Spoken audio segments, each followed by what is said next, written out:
Assalamualaikum warahmatullahi wabarakatuh. Yang terhormat Ibu Kepala Sekolah SDN 1, Ibu Dwi Dahwati, Bapak Ibu Guru sekalian yang saya hormati, perkenankan saya Widarti CGP Angkatan 9 akan berbagi pemahaman dan pengalaman budaya positif. Pertama-tama marilah kita panjatkan puji syukur kehadirat Allah Subhanahu wa Ta'ala yang telah memberikan rahmat serta hidayahnya sehingga kita bisa berkumpul dalam keadaan sehat walafiat. Kedua kalinya sholawat serta salam tetap tercurahkan kepada junjungan kita Nabi besar Nabi Muhammad SAW yang akan memberikan syafaat kita di hari akhir. Di sini saya akan memberikan pemahaman tentang budaya positif. Tujuan pendidikan, menurut KHD, tujuan pendidikan adalah menuntun segala kodrat yang ada pada anak-anak agar dapat mencapai keselamatan dan kebahagiaan yang setinggi-tingginya, baik sebagai manusia maupun sebagai anggota masyarakat. Oleh sebab itu, pendidikan itu hanya dapat menuntun tumbuh atau hidupnya kekuatan kodrat yang ada pada anak-anak agar dapat memperbaiki lakunya, bukan dasarnya. Hidup dan tumbuhnya kekuatan kodrat anak.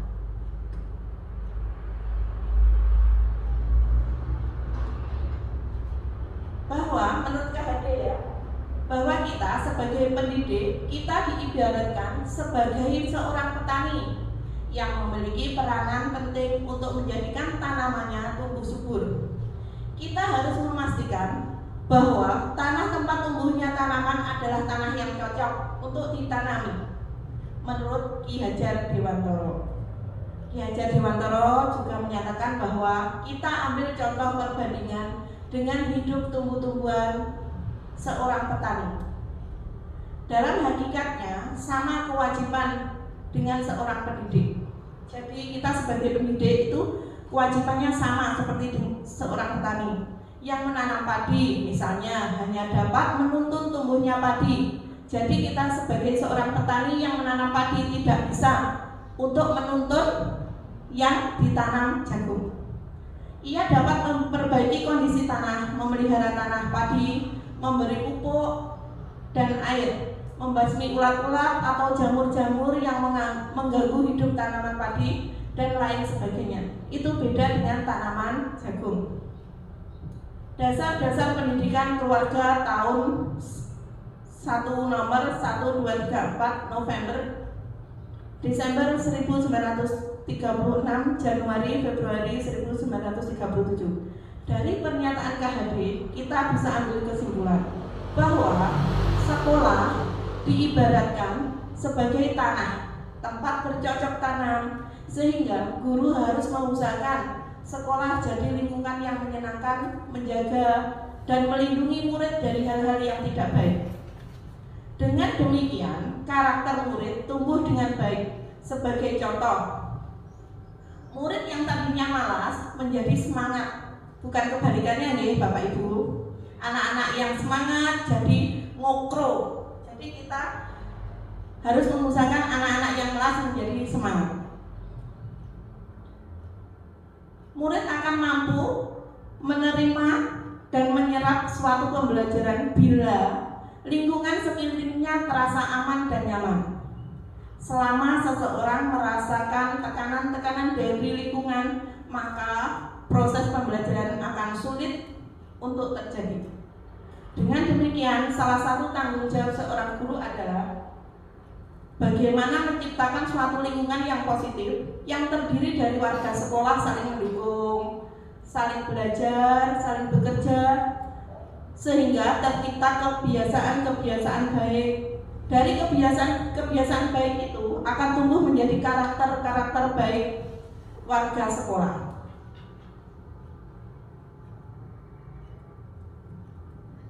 Menurut standar nasional pendidikan, lingkungan yang positif sangat diperlukan agar pembelajaran yang terjadi adalah pembelajaran yang berpihak pada murid.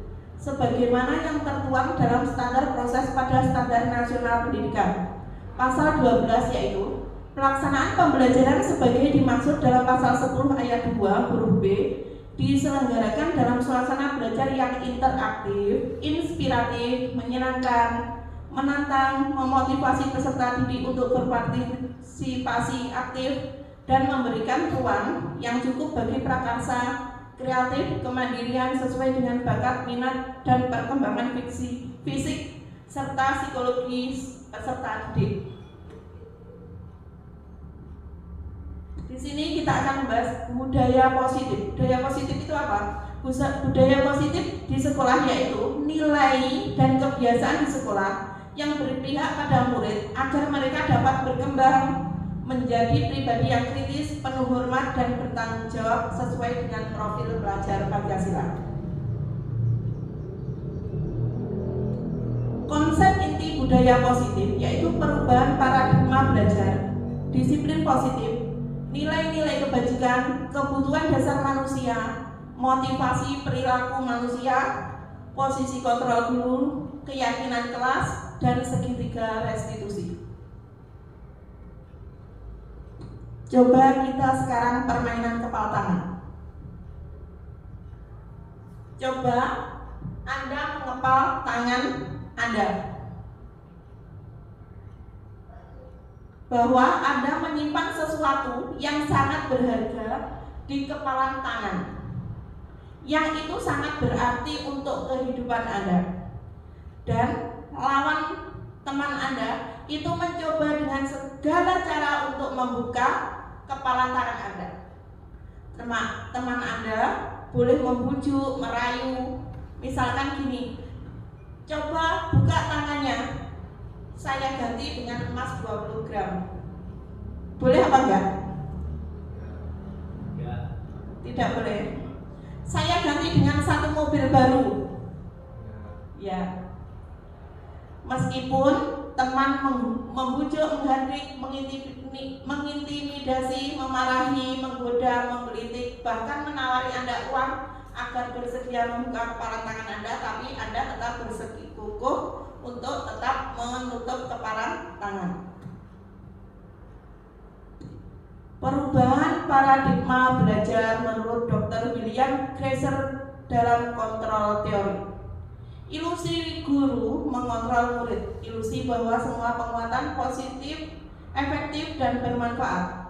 Ilusi bahwa kritik dan membuat orang merasa bersalah dapat menguatkan karakter. Ilusi bahwa orang dewasa memiliki hak untuk memaksa. Bagaimana seseorang bisa berubah dari paradigma stimulus respon ke pendekatan teori kontrol? Stimulus respon yaitu realitas kebutuhan kita sama. Kalau menurut teori kontrol, kebutuhan kita berbeda. Semua orang yang melihat hal yang sama kalau stimulus respon. Sedangkan teori kontrol, setiap orang memiliki gambaran berbeda.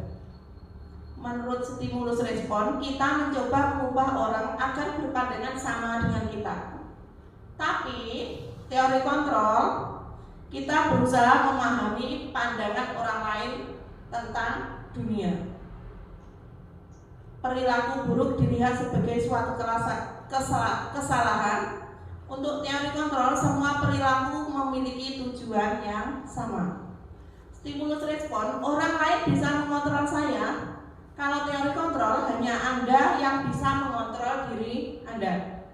Stimulus respon, saya bisa mengontrol orang lain. Kalau teori kontrol, Anda tidak bisa mengontrol orang lain. Stimulus respon, pemaksaan ada pada saat rujukan gagal. Kalau teori kontrol, kolaborasi dan konsensus menciptakan pilihan-pilihan baru. Model berpikir menang atau kalah kalau stimulus respon. Sedangkan teori kontrol, model berpikir menang-menang. Perubahan paradigma belajar. Dalam membangun budaya positif, sekolah dapat menyediakan lingkungan yang positif, aman, dan nyaman agar siswa mampu berpikir, bertindak, dan menciptakan dengan merdeka, mandiri, dan bertanggung jawab. Disiplin sangat berkaitan dengan kontrol guru terhadap siswa. Disiplin positif. Apa makna dari disiplin positif?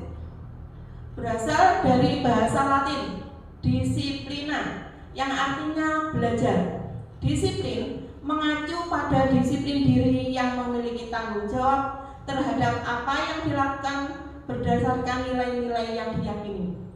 Disiplin positif merupakan salah satu cara penerapan disiplin yang bertujuan untuk menumbuhkan kesadaran serta memberdayakan peserta didik tanpa imbalan atau penghargaan, reward, ancaman atau hukuman. Sebagai pendidik, tujuan kita adalah menciptakan peserta didik yang memiliki disiplin diri sehingga mereka berperilaku mengacu kepada nilai-nilai kebajikan universal dan memiliki motivasi intrinsik dalam perubahan perilaku ke arah yang lebih baik.